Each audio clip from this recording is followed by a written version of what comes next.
মৰমৰ ছাত্ৰ-ছাত্ৰীসকল তোমালোক আটাইকে মোৰ চেনেলৰ আজিৰ ক্লাছলৈ স্বাগতম জনাইছো। আজি আমি তোমালোকৰ বিজ্ঞানৰ প্ৰথম চেপ্টাৰ ৰাসায়নিক বিক্ৰিয়া আৰু সমীকৰণ চেপ্টাৰটো আৰম্ভ কৰিম। তো তোমালোকে ৰাসায়নিক বিক্ৰিয়া সমীকৰণ কি ধৰণৰ বিক্ৰিয়া আছে এইবোৰ জানাৰ আগতে তোমালোকৰ আগৰ ক্লাছ 9ত আৰু ক্লাছ 8ত পঢ়ি অহা কিছু কথা আমি ৰিভাইজ কৰো। তো তোমালোকে ভৌতিক পৰিৱৰ্তন আৰু ৰাসায়নিক পৰিৱৰ্তন এই দুটা শব্দ পঢ়িছা। ভৌতিক পৰিৱৰ্তন মানে কি পৰিৱৰ্তন হোৱাৰ পিছতো যদি বস্তুটোৰ যিবোৰ গুণ আছে সেই গুণবোৰ একে থাকে তেতিয়াহলে আমি এইটো কি কও ভৌতিক পৰিৱৰ্তন। যেনেকে কাগজ এখন কাগজ আছে তোমালোকে যদি তাক মাজেদি ফালি দুফাল কৰি দিয়া তেতিয়া তোমালোকে এই কাগজটো যে ফালিলা কাগজটো আগৰ নিচিনা হৈ নাই কিন্তু দুটা ফাল হৈ গল ন। তো এইটো কি হয় এটা পৰিৱৰ্তন হয়। এই পৰিৱৰ্তনটো আমি কি কও ভৌতিক পৰিৱৰ্তন। কিয় কাৰণ এক গুটি ডাঙৰখনকো তোমালোকে কাগজ বুলিছিলা এইটো সৰু যি হৈ গৈছে ইহঁতকো তোমালোকে কাগজ বুলিয়ে কবা। কিন্তু তোমালোকে এনেধৰণে কাঠৰ টুকুৰা এটা কাটিলা তাৰ সেইটো তোমালোকৰ কি হ'ব ভৌতিক পৰিৱৰ্তন। বা কিবা এটা বস্তু তোমালোকে ভাজ কৰিছা তেনেকে যদি বস্তুটো যেনেকুৱা আৰু তেনেকুৱা হৈয়ে থাকে তেতিয়াহলে আমি সেইটো কি কও ভৌতিক পৰিৱৰ্তন বুলি কওঁ। তাৰ উপৰি তোমালোকে ধৰিলা ডাঙৰ কাপোৰ এখনৰ পৰা কাটি এটা চাৰ্ট বনাইছা বা এটা ফ্ৰক বনাইছা তেতিয়াহলে কি হ'ব সেই কাগজটো বা ফ্ৰকটো কি হয়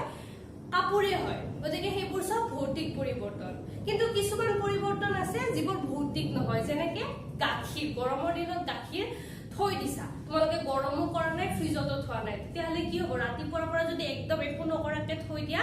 সন্ধিয়ালে তোমালোকৰ গাখীৰ ফাটি যাব হয়নে নহয়। বা গাখীৰ থৈ দিছা দৈ হৈ গৈছে তো যেতিয়া গাখীৰটো গাখীৰৰ সলনি দৈ হৈ যায় সেইটো নতুন এটা বস্তু হল নে নাই। যেতিয়া বস্তু এটা পৰিৱৰ্তন হৈ বেলেগ কিবা এটা হৈ যায় তুমি আগৰ অৱস্থাটো পাব নোৱাৰা সেইটোক আমি কি কওঁ ৰাসায়নিক পৰিৱৰ্তন। যেনেকে কেন্ডেল এডাল জ্বলালা কেন্ডেল এডাল জ্বলি পেলাই গলি গল কিন্তু কি হয় গোটেই কেন্ডেলডাল তোমালোকৰ ইমানমান কেন্ডেল আছিলে তোমালোকৰ জ্বলি যোৱাখিনি যদি তোমালোকে আকৌ গলি যোৱাখিনি যদি আকৌ সংগ্ৰহ কৰা তোমালোকে একে লেংথৰ কেন্ডেল নোপোৱা। কিছু অংশ কি হৈ গৈছে গেছ হৈ উৰি গৈছে। তো যিখিনি গেছ হৈ উৰি গল সেইখিনি কি হয় তোমালোকৰ ৰাসায়নিক পৰিৱৰ্তন আৰু যিখিনি গলি গৈছে সেইখিনি তোমালোকৰ ভৌতিক পৰিৱৰ্তন। তাৰ পিছত আৰু কি উদাহৰণ দিও এনেকে কি কাঠ এটুকুৰা জ্বলাই দিছা জ্বলাই দিয়াৰ পিছত কি হয় সেইটো এঙাৰ হৈ যায়। তো এঙাৰটো তোমালোকৰ কাঠ নহয়। তো যিটো পৰিৱৰ্তনত তোমালোকে আগৰ বস্তুটো ঘূৰাই নোপোৱা সেইটোক আমি কি কওঁ ৰাসায়নিক পৰিৱৰ্তন বুলি কওঁ। আৰু যিটো বস্তুত আগৰ বস্তুটো তোমালোকে এই কাগজখন এই দুখন এঠা লগালে প্ৰায় আগৰ কাগজখন পাবা বা আগৰ বস্তুটো ঘূৰাই নাপালেও যিটো নতুন বস্তু উৎপন্ন হৈছে সেই নতুন বস্তুটো আৰু আগৰ বস্তুটোৰ যিটো ধৰ্ম সেইটো একে আছে। এই দুখনো কাগজে হৈ আছে। এখন ডাঙৰ কাপোৰৰ পৰা কাটি বনোৱা চাৰ্ট ফ্ৰক এইবোৰ কি হয় সেই কাপোৰৰ গুণটো আছে। যদি তোমালোকে কটনৰ পৰা বনাইছিলা চাৰ্টটো আৰু ফ্ৰকটো কটনৰে হ'ব। যদি সিন্থেটিক বনাইছিলা সেইটো সিন্থেটিকে হ'ব। যাৰ যি গুণ আছে সেই গুণটো আছে। যদি একে গুণটো থাকি যায় বস্তুটো তোমালোকে দেখি ক'ব পাৰা যে এইটো পদাৰ্থৰ পৰা বনাইছে। যেনেকে কাঠৰ টুকুৰা এটা টুকুৰাটো কাটি পেলাই তোমালোকে বেলেগ বেলেগ কামত ব্যৱহাৰ কৰিবা কিন্তু চাই মেলে ক'ব লাগিব যে এইটো কাঠ। তেনেকে যদি আগৰ গুণবোৰ থাকি যায় সেইবোৰক আমি কি কওঁ ভৌতিক পৰিৱৰ্তন। কিন্তু যদি আগৰ বস্তুটো সম্পূৰ্ণৰূপে সলনি হৈ বেলেগ কিবা এটা বস্তু উৎপন্ন হয় তেতিয়াহলে আমি কি কওঁ সেইটো ৰাসায়নিক পৰিৱৰ্তন। এতিয়া তোমালোকে এইটো চেপ্টাৰত ৰাসায়নিক বিক্ৰিয়া পঢ়িবা। বিক্ৰিয়া মানে কি ৰাসায়নিক পৰিৱৰ্তনটো যে হল এই পৰিৱৰ্তনটো কেনেকে হল মানে দুটা বস্তু কিবা লগ লাগিছে বা দুটা বস্তু কিবা ভাগ হৈছে এনেকুৱা হ'ব পাৰে। তিনটা বস্তু আছিলে তাৰে এটা গুচি গল দুটা থাকি গল তাৰ সলনি বেলেগ এটা আহি সোমালে এনেকুৱা যে হয়। এই পৰিৱৰ্তনবোৰ কেনেকে হয় সেইবোৰক আমি কি কওঁ ৰাসায়নিক বিক্ৰিয়া বুলি কওঁ। তো ৰাসায়নিক বিক্ৰিয়া হলে কি হ'ব পাৰে বস্তুৰ ৰং সলনি হ'ব পাৰে বস্তুৰ গোন্ধ সলনি হ'ব পাৰে। যেতিয়া তোমালোকৰ পৰিৱৰ্তনটো হয় তেতিয়া কেতিয়াবা তাপ উৎপন্ন হ'ব পাৰে আৰু কেতিয়াবা কি হয় তাপ লবও পাৰে। তাপ যদি লয় বস্তুটো ঠাণ্ডা হৈ যাব আৰু তাপ যদি এৰি দিয়ে কি হয় বস্তুটো গৰম হৈ যায়। তাপ যদি লয় বস্তুটো গৰম হৈ যায় আৰু তাপ যদি এৰি দিয়ে কি হয় বস্তুটো ঠাণ্ডা হৈ যায়। তো এই যে বিক্ৰিয়া সেইবোৰ তাপ উৎপন্ন হ'ব পাৰে তাপ লব পাৰে গোন্ধ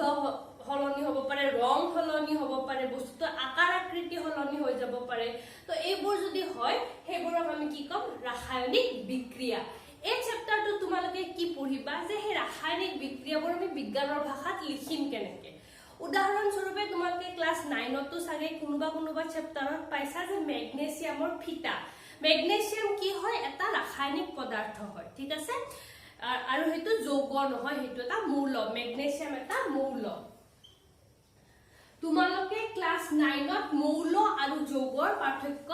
পাইছা, ঠিক আছে। মৌল মানে কি? তাত একো মিক্স নাই, হি পিওৰ পদাৰ্থ। তোমালোকৰ 9ৰ সেকেন্ড চেপ্টাৰত আছিল নে নাই? আমাৰ চাৰিওকাষৰ বস্তুবোৰ বিশুদ্ধ হয় নে নাই? যেনেকে গাখীৰ বিশুদ্ধ নহয়, গাখীৰত বহুত কিবা কিবি বস্তু, পানী, চৰ্বি এইবোৰ মিক্স হৈ থাকে, কিন্তু পানীটো কি হয়? বিশুদ্ধ হয়। তো এনেকে কি হয়? মেগনেছিয়াম এটা মৌল, ঠিক আছে। এই মেগনেছিয়াম মৌলৰ পৰা কি বনাইছো? আমি এডাল ফিটা বনাইছো। এনেকা ফিটা কিনিব পায় দোকানত, নৰ্মেল দোকানত নাপায়। য'ত মানে বিজ্ঞানাগাৰৰ সামগ্ৰী পায় তাতে মেগনেছিয়ামৰ ফিটা কিনিব পায়। এই মেগনেছিয়ামৰ ফিটা যেতিয়া তোমালোকে জ্বলাবা তেতিয়া কি হয়? বগা পোহৰ ওলাই, আৰু ছাইবোৰ যিবোৰ ওলাই সেইবোৰো বগা ৰঙৰ হয়, ঠিক আছে। তো এই যে মেগনেছিয়ামৰ ফিটাডাল তোমালোকে, আৰু জ্বলোৱা মানে কি? তোমালোকে এটা কথা সদায় মনত ৰাখিবা, কিবা যদি বস্তু জ্বলিছে তাৰ মানে তাত কি এড হৈছে? অক্সিজেন যোগ হৈছে। তো এই মেগনেছিয়ামৰ ফিটাডাল যদি মই এনেকে জুই দিও, এডাল জ্বলি যাব, জ্বলি পেলাই এনেকে কি হ'ব? তাৰ ছাইবোৰ ওলাব। তো এই ছাইবোৰত কি আছে? এই মেগনেছিয়াম আছে, আৰু ইয়াৰ পৰা অক্সিজেন যোগ হৈছে। যোগ হৈ পেলাই যিটো ছাই বনিছে সেইটো আৰু মেগনেছিয়াম হয় নাই, সেইটো নতুন যিটো পদাৰ্থ উৎপন্ন হৈছে সেইটোক আমি কি ক'ম? মেগনেছিয়াম অক্সাইড বুলি ক'ম। অক্সাইড ক'ৰ পৰা আহিলে? এইটো অক্সিজেন। অক্সিজেন যদি কিবা বেলেগৰ লগত লগ হয় তেতিয়াহ'লে এটা যদি লগ হয় আমি অক্সাইড বুলি কওঁ, দুটা লগ হ'লে ডাইঅক্সাইড বুলি কওঁ, এনেকুৱা। তো এই মেগনেছিয়ামৰ লগত যেতিয়া অক্সিজেন জ্বলিলে বস্তু এটাৰ ভিতৰত অক্সিজেন সোমাই যায়, ঠিক আছে। তো সোমাই পেলাই মেগনেছিয়ামৰ ফিটাডাল মেগনেছিয়ামৰ পৰা যেতিয়া ছাই হৈ গ'ল, সেই ছাইটোক আমি কি ক'ম? মেগনেছিয়াম অক্সাইড বুলি কওঁ, ঠিক আছে। এতিয়া তোমালোকক মই এই গোটেইখিনি যে ক'লো যে মেগনেছিয়ামডাল অক্সিজেনৰ উপস্থিতিত জ্বলোৱা কাৰণে মেগনেছিয়ামটো মেগনেছিয়াম অক্সাইডলৈ ৰূপান্তৰিত হৈ গ'ল। এই গোটেই প্ৰক্ৰিয়াটো আমি কি কৰিম? এতিয়া শৰ্ট ফৰ্মত লিখিম, ঠিক আছে। এতিয়া এই বাক্যটো মই ইয়াতে লিখি থৈ দিছো, তোমালোকে ইয়াতে চাবা।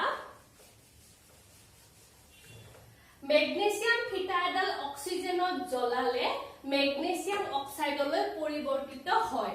এই বাক্যটো এটা দীঘল বাক্য। এই বাক্যটোক যদি তোমালোকে বিজ্ঞানৰ ভাষাত সমীকৰণত লিখিব খোজা তেতিয়াহ'লে আমি কি ক'ম? মেগনেছিয়াম যোগ অক্সিজেন। অক্সিজেন কিয়? জ্বলিলে কিহৰ প্ৰেজেন্সত জ্বলিছে? অক্সিজেনৰ। এইকাৰণে কি হৈছে? মেগনেছিয়াম আৰু অক্সিজেন লগ হৈছে। মেগনেছিয়াম আৰু অক্সিজেন লগ হৈ কি উৎপন্ন কৰিছে? Magnesium oxide. আমি যে এনেকে কাৰ্চিন দিম, কাৰ্চিনেৰে দি পেলাই যিডাল দিম, ইয়াৰ মানে কি? ইহত দুটা লগ লাগিছে, লগ লাগি এইটো উৎপন্ন হৈছে, ঠিক আছে। তো এইটোতকে এইটো চুটি হয়নে নাই? তো আমি কি কৰো? বিজ্ঞানত ইমান কথা লিখি থাকিবলৈ আমি নিলিখো, আমি কি কৰো? ফৰ্মুলাতে লিখো। তো আমি কি জানো যে তোমালোকে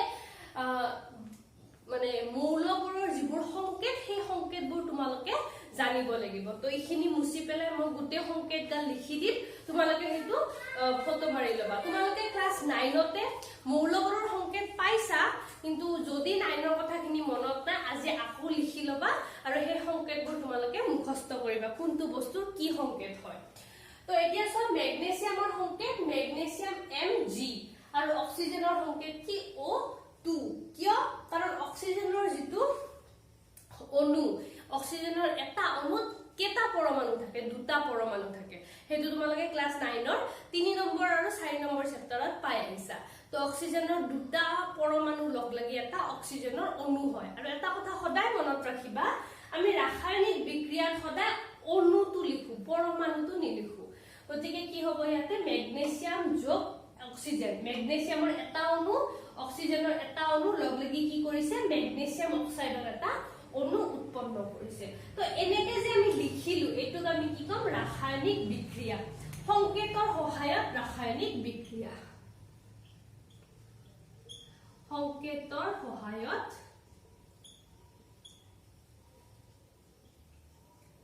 ৰাসায়নিক বিক্ৰিয়াৰ প্ৰকাশ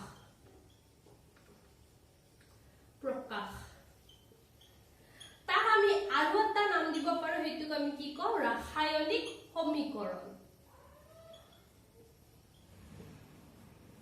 ৰাসায়নিক সমীকৰণত আমি কি কৰো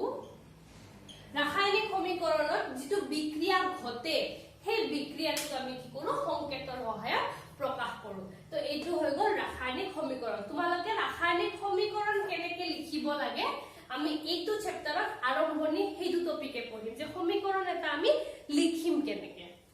সো ইখিনি কথা অলপ সলপ বুজি পাইছা এতিয়া মই কি কৰিম যিখিনি মূলৰ নাম তোমালোকক সাধাৰণতে লাগে সেই মূলৰ নামখিনি মই লিখি দিম তোমালোকে চাই পেলাই স্ক্ৰিনশ্বট মাৰি লবা আৰু অলপ মানে যেটা ক্লাস শেষ হ'ব ইখিনি বহিত টুকি লবা ইখিনি ক্লাস 9 ৰ কথা কিন্তু ক্লাস 10 ত এইটো চেপ্টাৰত আৰু ইয়াৰ পিছৰ এই নেক্সট 2-3টা চেপ্টাৰত এই নাম কেটা বহুত জৰুৰী হ'ব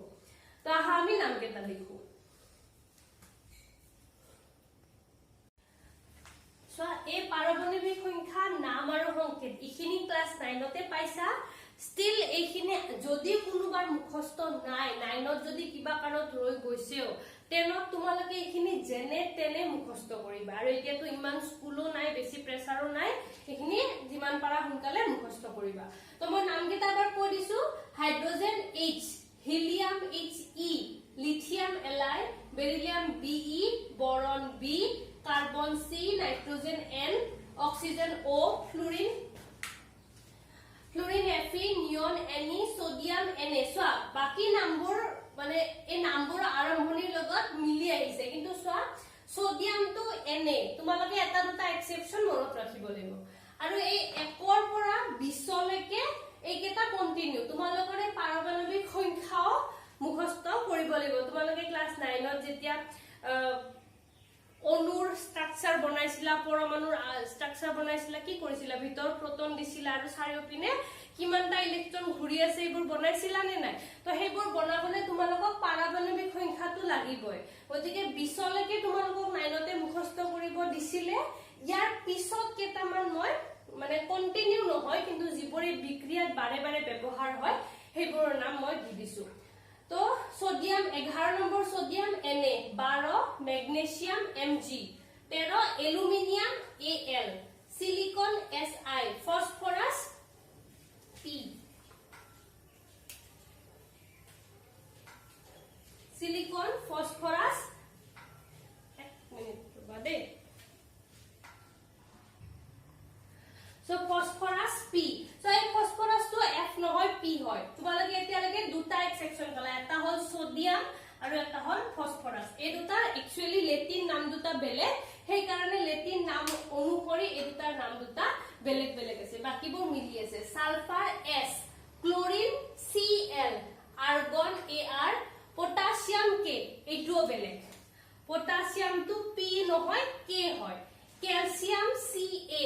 ম্যাঙ্গানিজ Mg সো এই 20 লৈকে তো তোমালোকৰ কন্টিনিউ আহিছে ইয়াৰ পিছত 21 22 23 24 এই চাৰিটা ইম্পৰ্টেন্ট নহয় কাৰণে মই দিয়া নাই এই মাত্ৰ যে আমি ম্যাঙ্গানিজৰ ফিটা ম্যাগনেসিয়ামৰ ফিটা জ্বলাইছিলো তো ম্যাগনেসিয়াম কোনটো এইটো ম্যাগনেসিয়াম এইটো Mg আৰু এইটো ম্যাঙ্গানিজ আৰু ম্যাঙ্গানিজটো আমি কি লিখিম Mn ঠিক আছে 25 নম্বৰত আছে ম্যাঙ্গানিজ আৰু ম্যাঙ্গানিজৰ ফৰ্মুলা হল সংকেতটো হল কি Mn তাৰপিছত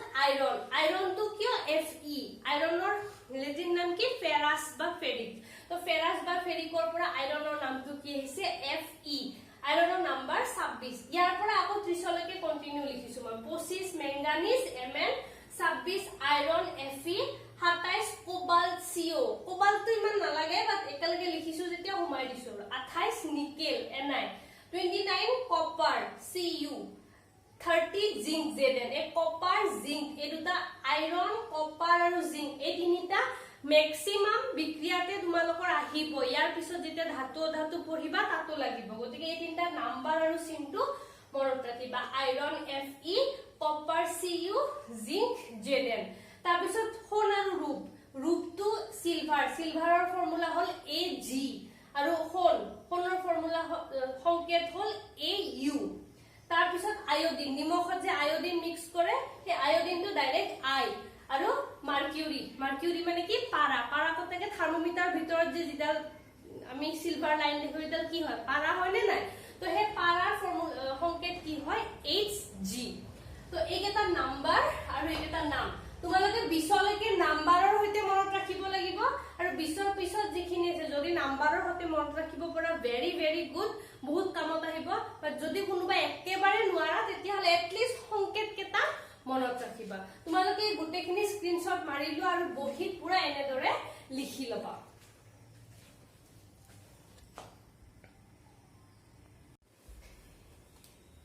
ইয়াৰ লগতে কেটামান এসিড আৰু কেটামান খাৰৰ দি দিছো এই এসিড খাৰ নেক্সট চেপ্টাৰত আছে কিন্তু ইয়াতে যেতিয়া তোমালোকক বিক্ৰিয়াবোৰৰ নাম মানে শব্দবোৰ দিব তেতিয়া এইবোৰ দি দিব গতিকে এই কেটাও তোমালোকে হে তাৰ তলতে লিখি থবা আৰু মুখস্থ কৰিবা যাতে মানে এই কেটা যেতিয়া বিক্ৰিয়াৰ নাম কেটা আহে তোমালোকে ধৰিব পাৰা যে কোনটো সিম্বল ব্যৱহাৰ কৰিব লাগিব তো হাইড্ৰক্লৰিক এসিডৰ চিহ্ন হল HCl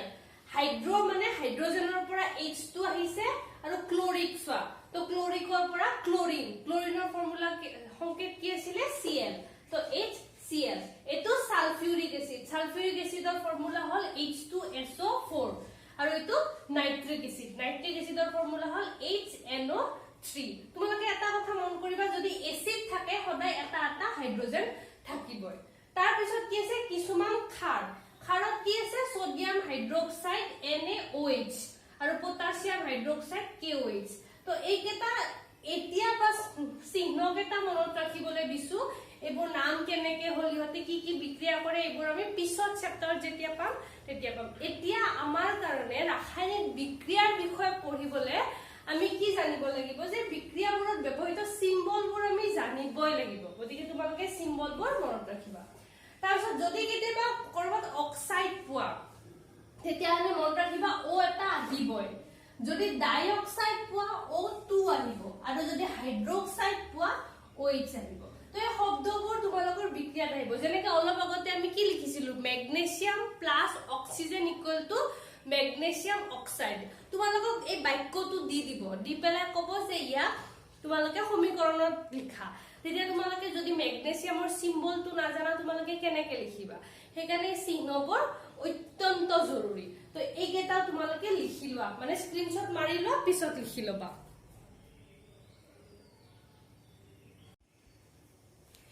এতিয়া আমি কি পঢ়িম ৰাসায়নিক বিক্ৰিয়াৰ সমীকৰণ পঢ়িম ইমান সময় যিখিনি পঢ়িলো সেইখিনি কি হয় তোমালোকৰ ক্লাস 9 ৰ ৰিভিজন হয় এতিয়া চেপ্টাৰটো আমি প্ৰপাৰলি আৰম্ভ কৰিম সো এটা এইমাত্ৰ আমি কি কৈছো যে মেগনেছিয়ামৰ ফিটাডাল অক্সিজেনৰ উপস্থিতিত আমি জ্বলাইছো জ্বলোৱাৰ পিছত কি হৈছে সেই মেগনেছিয়ামৰ ফিটাডাল মেগনেছিয়াম অক্সাইডলৈ ৰূপান্তৰিত হৈ গৈছে তো হেতু তোমালোকে বাক্যত কেনেকে লিখিবা মেগনেছিয়াম যোগ অক্সিজেন কাৰ্চিন মেগনেছিয়াম অক্সাইড কিন্তু এইটো দীঘল হয় তো এইটো শৰ্ট ফৰ্মত কেনেকে লিখিম আমি মেক্সিমাম নহয় আটাইবোৰ মূলৰে কিছুমান চিহ্ন ফিক্স কৰি লৈছো যে এইটো মানে আমি এই চিহ্নতে ব্যৱহাৰ কৰিম যেনেকৈ মেগনেছিয়ামৰ কাৰণে আমি কি চিহ্ন ব্যৱহাৰ কৰো Mg অক্সিজেনৰ কাৰণে O কিন্তু আমি জানো যে অক্সিজেনৰ অণুই যোজ্যতা পূৰণ কৰিবলৈ কি হয় দুটা পৰমাণু লগ লাগি অক্সিজেনৰ এটা অণু হয় সেইকাৰণে আমি কি কৰিছো ইয়াতে O2 লিখিছো আৰু যদি তোমালোকে O2 টো কিয় আহিছে পাহৰি গৈছা ক্লাস 9 ৰ চেপ্টাৰ 3 টো চাই লবা আৰু তাৰপৰা কি উৎপন্ন হৈছে মেগনেছিয়াম অক্সাইড সো মেগনেছিয়ামৰ কাৰণে Mg আহিছে আৰু এই মাত্ৰ মই তোমালোকক যে দিছিলো টেবুলখন তাত কি কৈছিলো যদি অক্সাইড থাকে তাৰ মানে কি আহিব এটা O আহিব তাৰ মানে কি হ'ল মেগনেছিয়াম অক্সাইডৰ ফৰ্মুলাটো তোমালোকে নামৰ পৰা বনাব পাৰিবা তো এনেকৈ তোমালোকক বাক্য দিব তাৰপৰা তোমালোকক এনেকৈ সমীকৰণ লিখিব দিব ইয়ালৈকে বুজি পালা নিশ্চয় এটা নতুন শব্দ শিকিম আমি সমীকৰণ সমতুল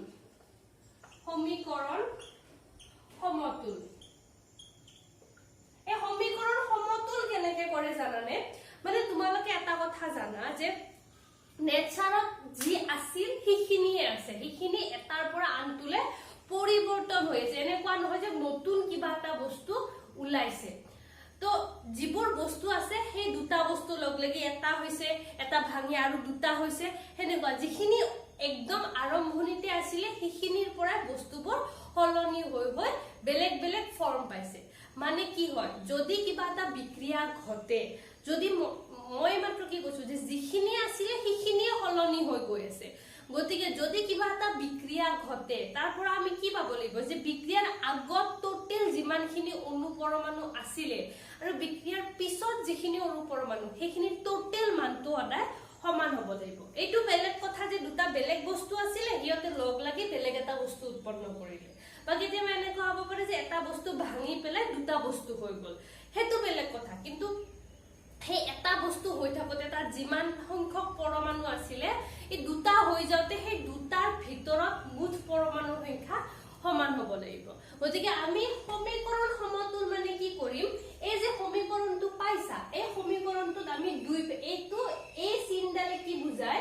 এই চিনডালৰ এই ফালৰখিনি বিক্ৰিয়াৰ আগৰ অৱস্থা আৰু সমীকৰণৰ এই ফালৰখিনি বিক্ৰিয়াৰ পিছৰ অৱস্থা তো বিক্ৰিয়াৰ আগৰ অৱস্থাত যিমানটা পৰমাণু আছিল আমি পিছৰ অৱস্থাটো সিমানটা পৰমাণু আছে নে নাই চেক কৰিম আৰু যদি নাই আমি কি কম সমীকৰণটো সমতুল হৈ থকা নাই তেনে তোমালোকে কি কৰিব লাগিব সমীকৰণটো সমতুল কৰিব লাগিব তো তোমালোকে সমীকৰণ সমতুলৰ পাৰপাসটো বুজি পালা আমাৰ তোমালোকে এটা কথা সাগে জানা যে ইয়াৰে বিক্ৰিয়াৰ আগৰখিনি কি কয় বিক্ৰিয়াৰ ৰবা বিক্ৰিয়াৰ আগৰখিনিক কয় বিক্ৰিয়ক ইয়াতে এই দুটা লগ লাগি এই দুটা কি হয় বিক্ৰিয়ক বিক্ৰিয়ক আৰু এটো হয় বিক্ৰিয়াজাত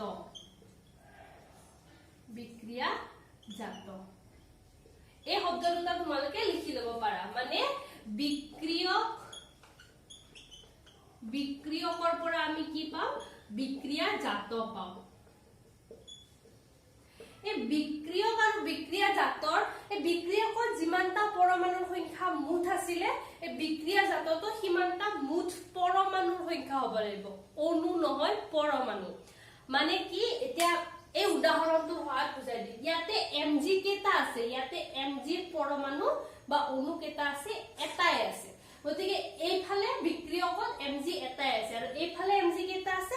এটাই আছে মানে কি mg যিমানটা আছিল বিক্ৰিয়াৰ আগত আৰু বিক্ৰিয়াৰ পিছত সিমানে আছে mg লৈ আমাৰ একো প্ৰবলেম নাই এতিয়া চোৱা অক্সিজেন ইয়াতে অক্সিজেনৰ পৰমাণু কেটা আছে দুটা আছে কিন্তু ইয়াতে O2 আছে কিন্তু ইয়াতে কি হয় O2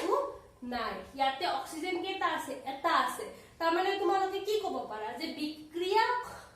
বিক্ৰিয়কত অক্সিজেনৰ দুটা পৰমাণু বিক্ৰিয়াৰ পিছতই এটা হৈ গল মানে কি সমীকৰণটো সমতুল হৈ নাই কিন্তু পৃথিৱীত বস্তু সদায় বিক্ৰিয়াৰ আগত আৰু পিছত সমান হৈ থাকে তো এটো সমান কেনেকৈ কৰিবা তোমালোকে এইফালে দুটা অক্সিজেন বনাব লাগিব Mg + O2 MgO কিন্তু তোমালোকে ইয়াতে 2 আছে তোমালোকে ইয়াতে 2 লগাব নোৱাৰা কিয় কাৰণ এই গুটে বস্তুটো এটা অণু হৈ গৈছে তোমালোকে যদি ইয়াতে এটা 2 লগাই দিয়া কি বেলেগ এটা বস্তু হৈ যাব উদাহৰণ স্বৰূপে H2O আৰু H2O2 এই দুটা বেলেগ বেলেগ বস্তু বুজি পাইছা ইমান সাগে আজি প্ৰথম বস্তুবোৰ পাইছা একানে সাগে তোমালোকৰ অলপ ডাউট হ'ব বাট ষ্টিল মই বুজাবলৈ চেষ্টা কৰিছো ইয়াতে দুটা হাইড্ৰোজেনৰ পৰমাণু এটা অক্সিজেনৰ পৰমাণুৰ লগত লগ লাগিছে আৰু ইয়াতে দুটা হাইড্ৰোজেনৰ পৰমাণু দুটা অক্সিজেনৰ পৰমাণুৰ লগত লগ লাগিছে তো যেতিয়া এই দুটা লগ লাগি এটা সংকেত হৈ যায় তেতিয়া ই এটা বেলেগ অণু গঠন কৰে তো H2O মানে কি তোমালোকে জানা পানী কিন্তু H2O2 মানে হল হাইড্ৰোজেন পেৰক্সাইড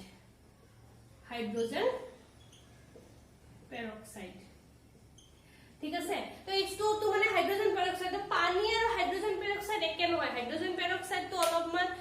কেনেকা বুলি ধৰিব লাগিব এই নেইল পলিশ ৰিমুভাৰ যে অলপমান হেনেকুৱা কেতিয়াবা কানত মলি হলেও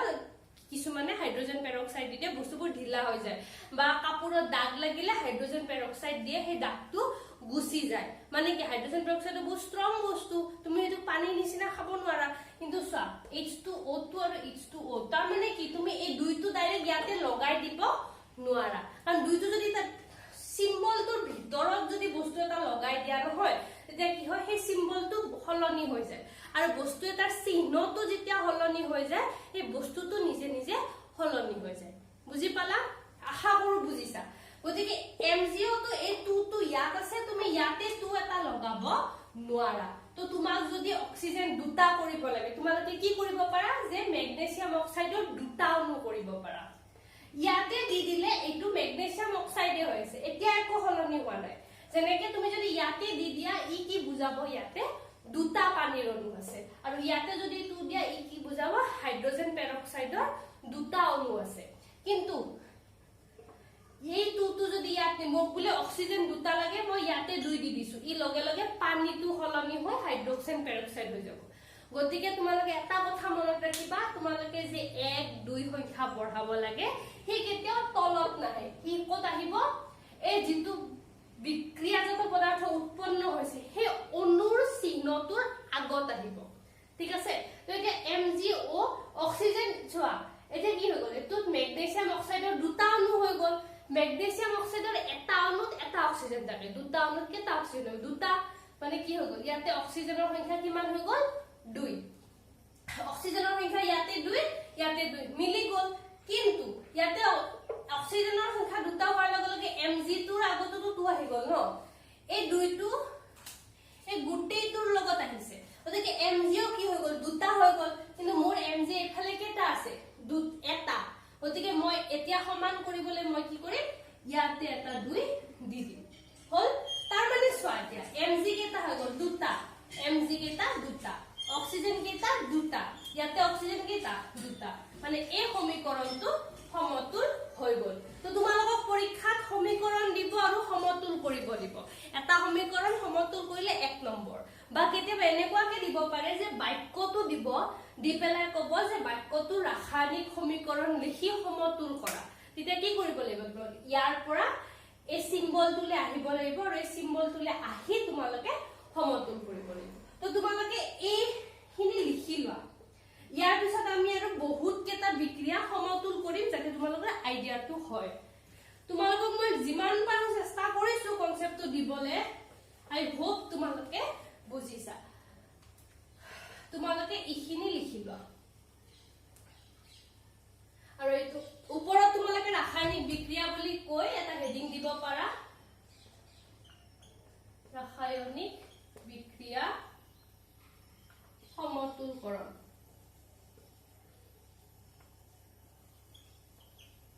এনেকে দি এইটো 1 নম্বৰ আমি বহুত কেটা কৰিম এইটো 1 নম্বৰ তো 1 নম্বৰৰ তোমালোকে এইখিনি লিখি লোৱা আৰু এটা কথা যেতিয়া এডাল চিন থাকে তেতিয়া হেতু সমীকৰণ ৰাসায়নিক সমীকৰণ বোলে কিন্তু যেতিয়া এনেকে দুডাল চিন হৈ যায় তেতিয়া আমি কি কওঁ এইটো সমীকৰণটো সমতুল হৈ আছে মানে সমানে সমান চিনত দুডাল চিনে কাৰ চিন আহি যায় এইটো কি কম আমি সমতুল তো তোমালোকে ৰাসায়নিক বিক্ৰিয়া সমতুল এনেকে কৰিবা এইটো হৈ গল 1 নম্বৰ আমি এতিয়া বেলেগ কেটামান উদাহৰণ আলোচনা কৰিম আশা কৰিছো তোমালোকে লিখি লৈছা যদি লোৱা নাই অলপ বেক কৰি পজ কৰি লিখি লবা 2 নম্বৰটো চোৱা সোডিয়াম প্লাস ক্লোৰিন ইহত দুটা লগ লাগি হয় সোডিয়াম ক্লোৰাইড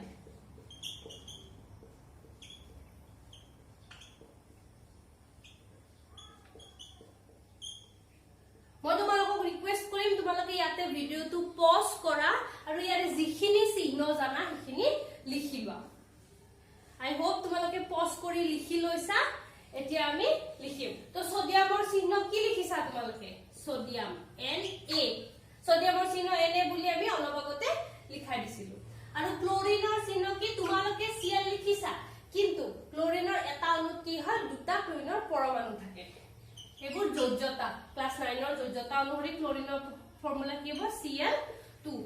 তাৰপিছত সোডিয়াম আৰু ক্লোৰিন হৈ গল সোডিয়াম ক্লোৰাইড মানে আমি যে ঘৰত নিমখ খাও হেতু হৈ গল সোডিয়াম ক্লোৰাইড আৰু সোডিয়াম ক্লোৰাইডৰ ফৰ্মুলা হল NaCl এটা এইটো যদি আমি সমতুল কৰিব লাগে তোমালোকে প্ৰথম চাবা যে এইফালে আৰু এইফালে সমান হৈ আছে নে নাই সোডিয়াম এটা আছে ইয়াতে সোডিয়াম এটা আছে সোডিয়াম ক্লিয়াৰ হৈ আছে প্ৰবলেম নাই ইয়াতে ক্লোৰিন দুটা আছে ইয়াতে ক্লোৰিন কেটা আছে ইয়াতে ক্লোৰিন ক্লোৰিনটো দুটা কৰিব লাগিব কিন্তু আমি অকল ক্লোৰিনটো দুই কৰিব নোৱাৰো আমি কি কৰিম ইয়াৰ আগত দুই এটা দি দিম আগত দুইটা দিয়াৰ লগে লগে ক্লোৰিন দুটা হৈ গল ক্লোৰিন আমাৰ সমান হৈ গল কিন্তু এই দুইটো দিয়াৰ লগে লগে সোডিয়াম কেটা হৈ গল দুটা তো সোডিয়াম যদি দুটা হৈ যায় এই সোডিয়ামটোৰ আগত আমি দুই দিম বুজি পালা ইয়াৰ পিছত এটা একদম সহজ যেটো তোমালোকে জানাই সৰুৰ পৰাই হাইড্ৰোজেন যোগ অক্সিজেন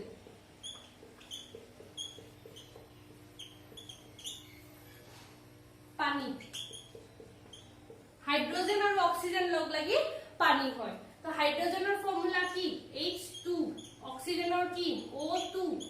এফালে কি হয় H2O ঠিক আছে এতিয়া সোৱা তোমালোকে ইয়াতে হাইড্ৰোজেন কেটা আছে দুটা আছে এফালে হাইড্ৰোজেন কেটা আছে তোমালোকে এফালে যেতিয়া গনিবা হে ইয়াতে বেলেগ বেলেগ এটা বেলেগ বেলেগ কে গনিবা তো হাইড্ৰোজেনৰ তলত দুই আছে মানে হাইড্ৰোজেনৰ অণু পৰমাণু কেটা আছে দুটা আছে ইয়াতে কেটা আছে দুটা আছে হাইড্ৰোজেনটো মিলি আছে অক্সিজেন কেটা আছে দুটা আছে ইয়াতে অক্সিজেন কেটা অক্সিজেনৰ তলত একো নাই মানে কি এটা আছে তো এইটো যদি দুটা এইটো যদি এটা আমি কি কৰিম ইয়াৰ আগত এটা দুই দি দিলু ইয়াৰ আগত দুই দি দিয়াৰ লগে লগে অক্সিজেন কেটা হৈ গল দুটা কিন্তু লগে লগে হাইড্ৰোজেন কেটা হৈ যাব সোৱা ইয়াতে হাইড্ৰোজেন দুটা আছিলে কিন্তু এই গুটে পানীটো যেটা ডাবল হৈ যাব হাইড্ৰোজেন কি হ'ব দুই দুই গুণ 4 হৈ গল এই তলৰটো আৰু ওপৰত তুমি সদায় পূৰণ কৰি চাও যে কেটা হল তো দুই দুই গুণ 4 হাইড্ৰোজেন কেটা হৈ গল 4টা ইয়াতে হাইড্ৰোজেন কেটা আছে দুটা গতিকে ইয়াতে যদি মই 4 কৰিব লাগে কি কৰিম ইয়াৰ আগত এটা দুই দি দিম হাইড্ৰোজেন মোৰ কেটা হৈ গল 4টা তো এইটো মোৰ মিলি গল আমি নেক্সট এটা কৰো এবাৰ আমি তোমালোকৰ কিতাপত থকা এটা উদাহৰণ লম জিংক যোগ সালফিউৰিক এসিড তোমালোকে উদাহৰণ কেটা কৰোতে বুজিবা যে তোমালোকক মই লিষ্টখন কিয় দিছিলো কিয় বাৰে বাৰে কৈ আছিলো যে লিষ্টখন মুখস্থ কৰিবা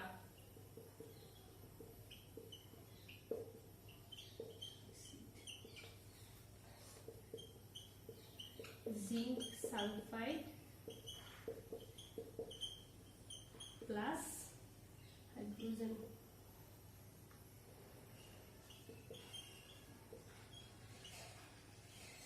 এতিয়া সোৱা জিংকৰ কি আছিল চিহ্ন Zn আৰু সালফিউৰিক এসিডৰ চিহ্ন কি আছিল তোমালোকে পেজ কেটা উল্টাই সোৱা সালফিউৰিক এসিডৰ চিহ্ন আছিল H2SO4 তাছে H2SO4 জিংক সালফাইড তোমালোকে পোৱা নাই কিন্তু কি হ'ব জিংকৰ Zn আহিব আৰু সালফাইডৰ SO4 এই SO4 টক সালফাইড বোলে ZnSO4 প্লাস হাইড্ৰোজেন H2 এতিয়া সোৱা তোমালোকে মিলাই সোৱা জিংক কেটা আছে এটা এফালে কেটা এটা S কেটা এটা ইয়াতে এটা অক্সিজেন কেটা 4টা ইয়াতে 4টা ইয়াতে 4টা মানে কি হৈ গল জিংক সমান আছে SO সমান আছে O সমান আছে আৰু হাইড্ৰোজেন ইয়াতে দুটা আৰু ইয়াতে দুটা তো এইটো তোমালোকে আকৌ বেলেগকে সমতুল কৰিব নালাগে এই সমীকৰণটো অলৰেডি সমতুল হৈ আছে পৰীক্ষাত সাধাৰণতে সমতুল হৈ থকা সমীকৰণ নিদিয়ে বাট মই দেখাইছো যে কেতিয়াবা কিছুমান বিক্ৰিয়া অটোমেটিক্যালি সমতুল হৈ থাকে আৰু যেতিয়া তোমালোকে সমতুল কৰিবা এই চিহ্নডাল ডাবল হৈ যায় তো এতিয়া লাগি আমি 4টা কৰিলো 5 নম্বৰ তোমালোকৰ কিতাপত আৰু কি উদাহৰণ আছে চাই আছো মই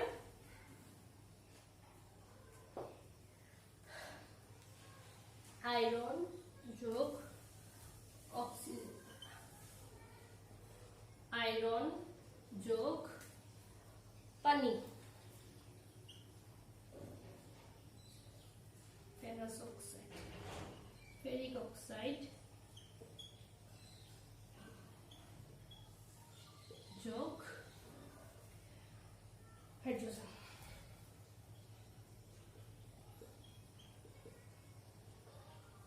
এই চ্যাপ্টাৰটোৰ এই নামবোৰ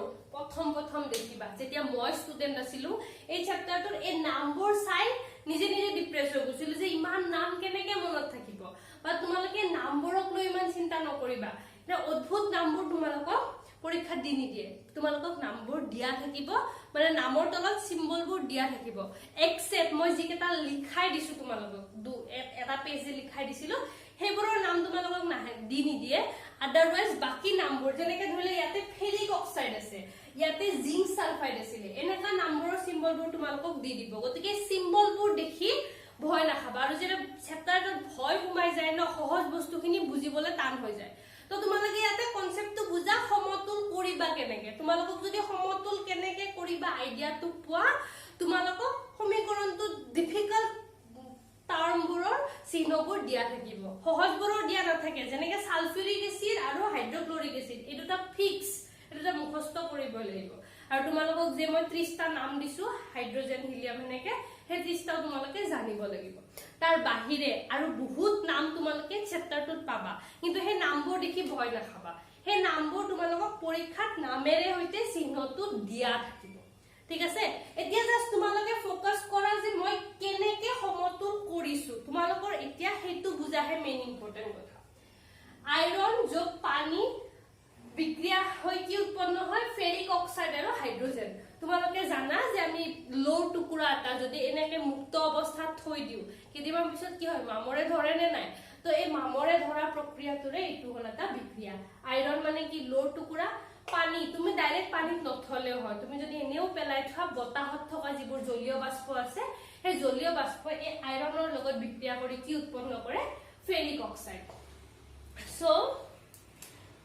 Fe2 Fe3O4 তো আইৰনৰ ফৰ্মুলা হল Fe এটো তোমালোকে জানিব লাগিব পানী হৈ গল H2O এটো তো জানাই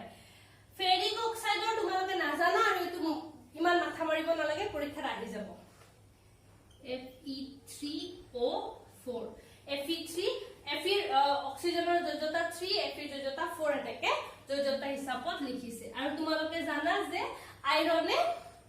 বহুত কেটা যোজ্যতা দেখায় 2 3 4 5 বহুত কেটা যোজ্যতা আইৰনে দেখুৱায় যদি ক্লাস 9 ভালকে পঢ়িছিলা তেতিয়া হে আৰু হাইড্ৰোজেন H2 কিন্তু তোমালোক যেহেতু এতিয়া ক্লাস 10 মোৰ লাগা নাই যে তোমালোকে 9 ভালকে পঢ়িছিলা কাৰণ যোৱা গোটেই বছৰটো তোমালোকৰ লকডাউনতে গৈছে আৰু লকডাউনত বা কিমান পঢ়িছা হেতু তোমালোকেহে জানা আৰু এতিয়া চোৱা আমি বাহিৰা কথা বহুত কৈ আছো Fe এপিনে Fe ইয়াতে Fe কেটা আছে এটা ইয়াতে Fe কেটা আছে 3টা অক্সিজেন 4টা ইয়াতে অক্সিজেন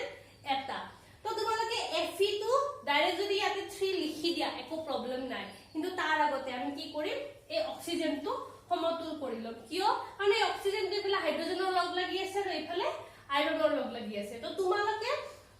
সমীকৰণ এটা যেতিয়া সমতুল কৰিবা আৰম্ভণিতে তোমালোকে এনেকুৱা পৰমাণুটো বাছি লবা যি সবতকে বেছি জংকতত সোমাই আছে মানে যি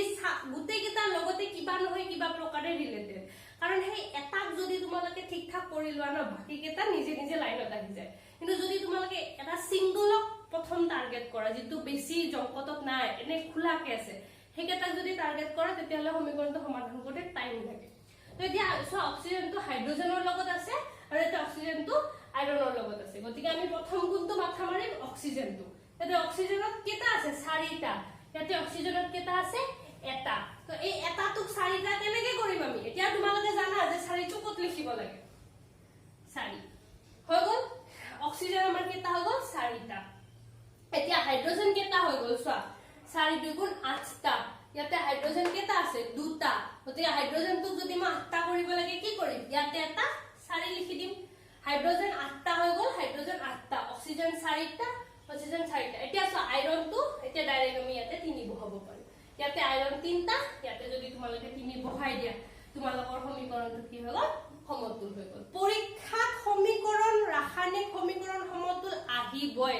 মেট্ৰিকতো আহিব 2-3 মাৰ্কস ধৰি থোৱা সমীকৰণৰ পৰা তো সমীকৰণ সমতুল ইটস এ ফান তোমালোকে জিমানে কৰিবা এটো এটা ফান হিচাপে লব পাৰিবা যে যেনেকা বিক্ৰিয়া নেদেখক তোমালোকৰ এনি টাইম সমতুল কৰিবই মন গৈ থকা হ'ব লাগিব আৰু মই বিচাৰো হেতু হ'ব তিহুকাল 5টা কৰিলো এটা 6 নম্বৰটো তোমালোকে এখিনি স্ক্ৰিনশ্বট মাৰি লোৱা যদি লব পাৰা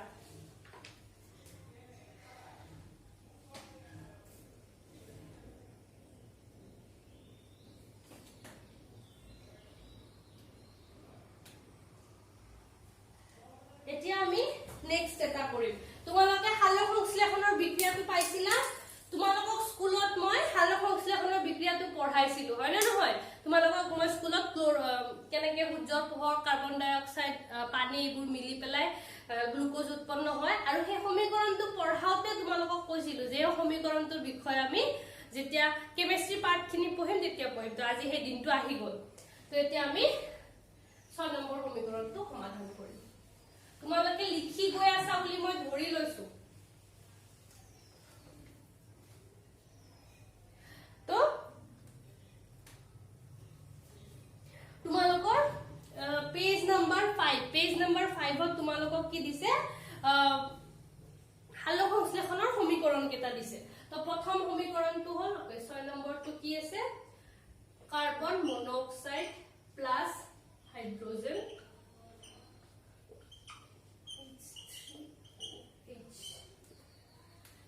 টু মিথানল সো এইটো কি হ'ব ইয়াতে এইটো কি হয় কাৰ্বন মনোক্সাইড এই নামবোৰ তোমালোকে নাজানিলেও হ'ব তো ইয়াতে নাম নাই কাৰণে মই দিয়া নাই এইটোৰ নামটো তোমালোকে নেক্সট 3-4 নম্বৰ চেপ্টাৰত এই নামটো পাবা এইটোৰ নাম কি তো এতিয়া এই নামটো আমাক নালাগে তো এইটো কি হয় কাৰ্বন আৰু এটা অক্সিজেন আছে কাৰণে কাৰ্বন মনোক্সাইড তোমালোকে জাস্ট সমতুল কৰাত ধ্যান দিয়া কাৰ্বন কেটা আছে এটা ইয়াতে কেটা আছে এটা কাৰ্বন মিলি আছে একো প্ৰবলেম নাই অক্সিজেন কেটা আছে এটা অক্সিজেন এটা আছে মিলি আছে একো প্ৰবলেম নাই মানে কাৰ্বন আৰু অক্সিজেন আমাৰ ঠিকে আছে এতিয়া হাইড্ৰোজেন সোৱা এই তিনটা আৰু ইয়াতে কেটা আছে এটা তো টোটাল তোমালোকে চাব লাগিব কিতেবা এনেকাও থাকে যে একেটা চিহ্নতে বেলেগ বেলেগ ঠাইত হাইড্ৰোজেন আছে এটা গুটি কেটা যোগ কৰিব লাগিব ইয়াতে হাইড্ৰোজেন কেটা হল 3 1 4টা ইয়াতে হাইড্ৰোজেন কেটা আছে দুটা গতিকে এটো সমতুল কৰা সহজ হ'ব নে নাই বাস ইয়াতে এটা 2 দি দিয়া হৈ গ'ল তোমালোকৰ সমীকৰণ সমতুল নেক্সট 7 নম্বৰ এটো তোমালোকৰ যেটো সালোক সংশ্লেষণ হয় তাত দুটা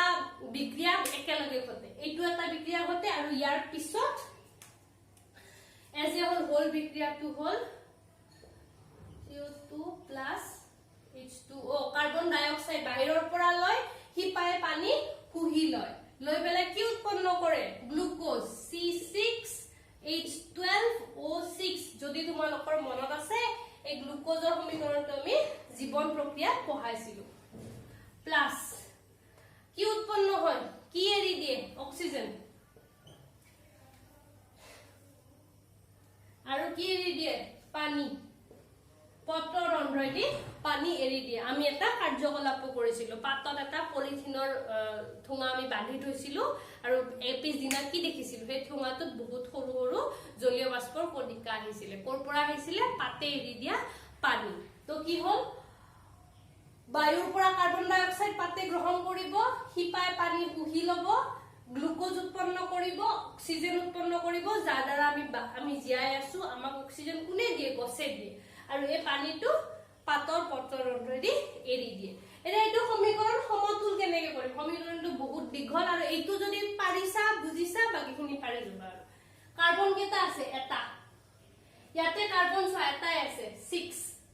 কিন্তু আমি ডাইৰেক্ট এটো 6 লিখি নিদিও কাৰণ সোৱা অক্সিজেন ইয়াতো আছে ইয়াতো আছে ইয়াতো আছে গতিকে আমি প্ৰথম অক্সিজেন কেটা মিলাব চেষ্টা কৰিম আৰু হাইড্ৰোজেন কেটা মিলাব চেষ্টা কৰিম তো হাইড্ৰোজেন কেটা আছে ইয়াতে আছে 12টা ইয়াতে আছে দুটা কিমান হৈ গ'ল 12 13 14 আৰু অক্সিজেন ইয়াতে কিমানটা আছে 6টা আৰু ইয়াতে দুটা 6টা 7টা 8টা ইয়াতে এটা 9টা অক্সিজেন আছে 9টা আৰু ইয়াতে অক্সিজেন কেটা আছে এটা তো কাৰ্বনৰ 6টা ইয়াত আছে ইয়াতে মই যদি এটা 6 দি দিও কাৰ্বন 6টা হৈ গ'ল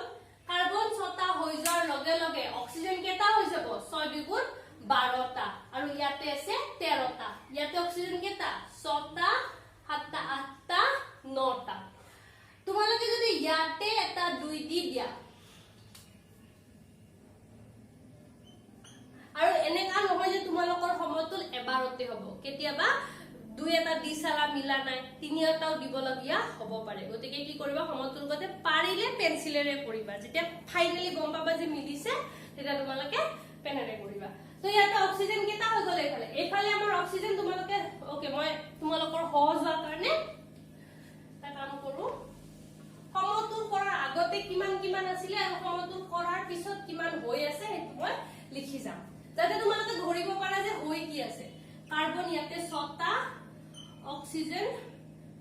2 একে 3টা 2 যোগ 1 আৰু হাইড্ৰোজেন কেটা 2টা ইফালে কাৰ্বন 6টা হাইড্ৰোজেন 12টা এটো দিয়া নাই সমতুল কৰাৰ আগত 12টা 13 14 15টা 12 যোগ 2 যোগ 1 আৰু অক্সিজেন কেটা 6টা যোগ 2টা যোগ 1টা এটো সমতুল কৰাৰ আগতে সৰি ইয়াতে কাৰ্বন এটা আছে এতিয়া মই সমতুল কৰিম সমতুল কৰাৰ পিছত যিখিনি মই এনেকে হাইফেনৰ পিছত লিখিম ওকে মই ৰেড পেনেৰে লিখো যাতে তোমালোকৰ সুবিধা হয় তো ইয়াতে 6 আছে মই ইয়াতে 6 দি দিলু ইয়াতে 6 দি দিয়াৰ লগে লগে কাৰ্বন কেটা হৈ গল 6টা এটা অক্সিজেন কেটা হৈ গল 6 দুগুণ 12 একে 13 হৈ গল 12 যোগ 1 আৰু হাইড্ৰোজেন কেটা দুটাই আছে একো প্ৰবলেম হোৱা নাই ইয়াতে সোৱা এইফালে যে চেঞ্জ কৰাই নাই একে আছে এতিয়া অক্সিজেন সোৱা আমাৰ কেটা গল 13টা হৈ গল বাট ইয়াতে অক্সিজেন কেটা আছে 6টা 7টা 9টা আছে তো ইয়াতে যদি মই 2 দি দিউ জাস্ট দি চাইছো কি হয় অক্সিজেন 6টা ইয়াতে দুটা 6 4 10 10 একে 11 হৈ আছে বাট ইয়াতে 13 হৈ আছে এতিয়া অক্সিজেন ইয়াতে অক্সিজেন মিলালো মই হাইড্ৰোজেন সোৱা ইয়াতে 12টা ইয়াতে দুটা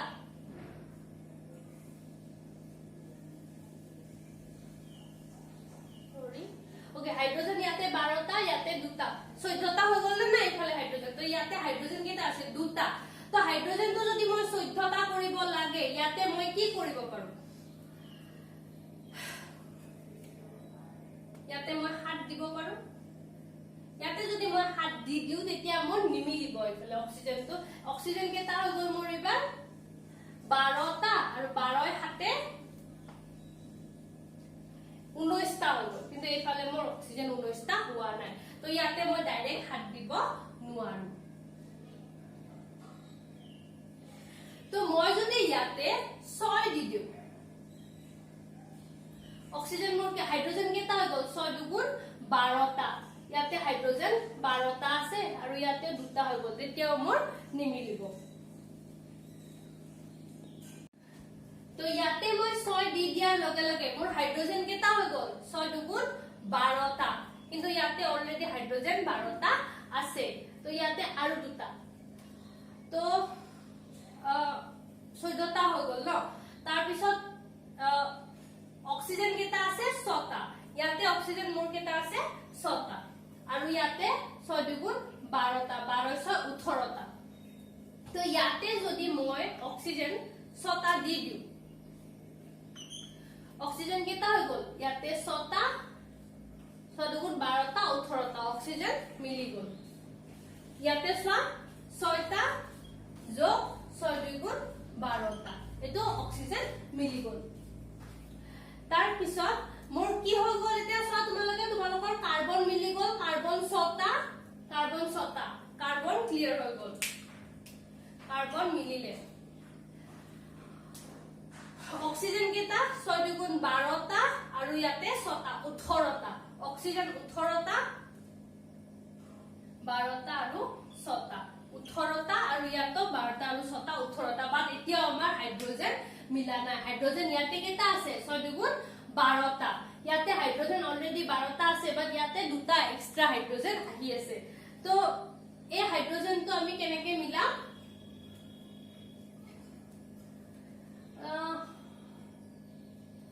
ইয়াতে যদি মই কি দিউ